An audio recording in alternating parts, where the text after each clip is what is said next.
കൊച്ചിയിൽ സിപിഒയെ ബ്ലാക്ക്മെയിൽ ചെയ്ത് പണം തട്ടിയ കേസിൽ പ്രതിയായ പാലാരിവട്ടം എസ്ഐ കെ ബൈജുവിനെ വെട്ടിലാക്കി കൂട്ടുപ്രതിയുടെ മൊഴി.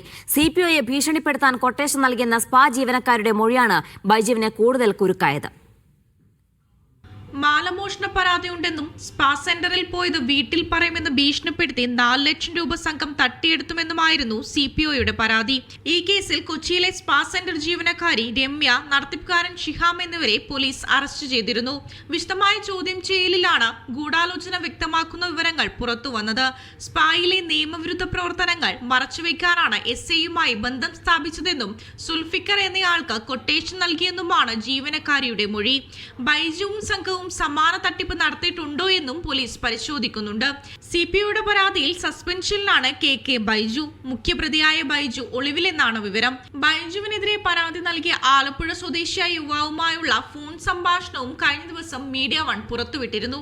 തനിക്കെതിരെ വ്യാജ കേസ് എടുത്തെന്നും ഒഴിവാക്കാൻ പണം ആവശ്യപ്പെട്ട് ബൈജു ഭീഷണിപ്പെടുത്തിയെന്നുമാണ് യുവാവിന്റെ പരാതി. Media one, Kochi.